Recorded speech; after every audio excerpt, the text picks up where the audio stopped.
वालेकुम। अज तुहानू दही वाली भिंडियां बनाना दसनी है। आधा किलो भिंडियां, एक पा दही, चाट मसाला, एक टेबल स्पून चाट मसाला, आधा टेबल स्पून काली मिर्च, एक टेबल स्पून सुरख मिर्च, ऐस जायका नमक। आ तुहानू मैं दही वाली भिंडियां बनाना दसनी है। मैं हुण घ्यो पाउण लगी है।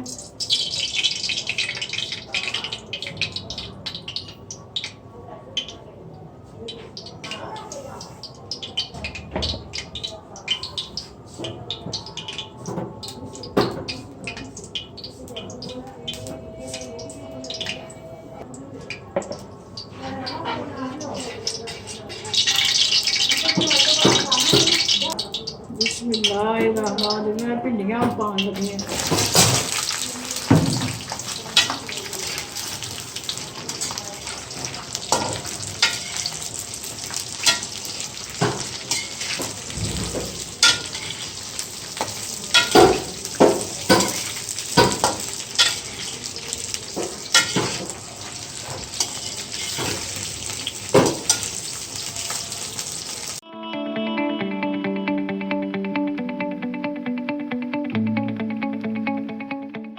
फ्राई हो जाती है उस वक्त इन्हों कढ़ लेना।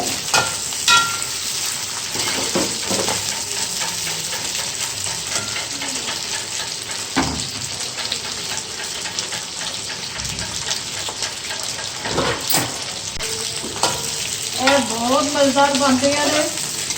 इनू तुसी आप भी ट्राई करना, अपने अजीज़ां नाल भी कहना ट्राई करन। दोपहर के टाइम तुसी रोटी ना खा सकते।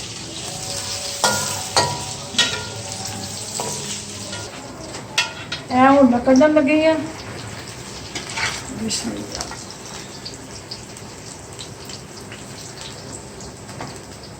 बिस्मिल्लाहिर्रहमानिर्रहीम। मैं दही पाउण लगी है। दही फ्राई करना है।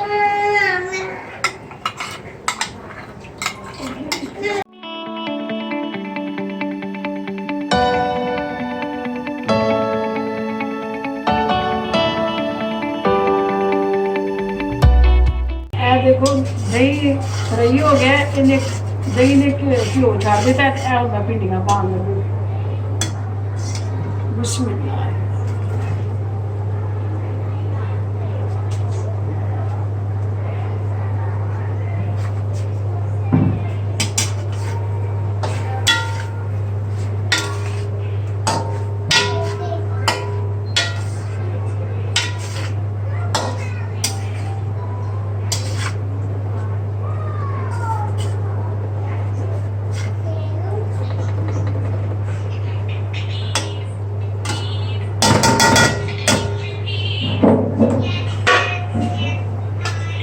मैं थोड़ी देर इन 5 मिनट दम देना है।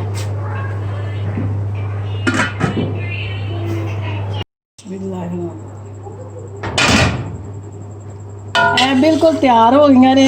देखो तुसी रोटी ना खावो, नान ना, इन जरूर तुसी ट्राई करना। आप भी ट्राई करना, अपने अजीज़ां नूं कहना ट्राई करन। मेरे चैनल नूं सबसक्राइब करना, लाइक करना, बेल आइकन नूं दबाना। अपना बहुत सारा ख्याल रखना। अल्लाह हाफिज़।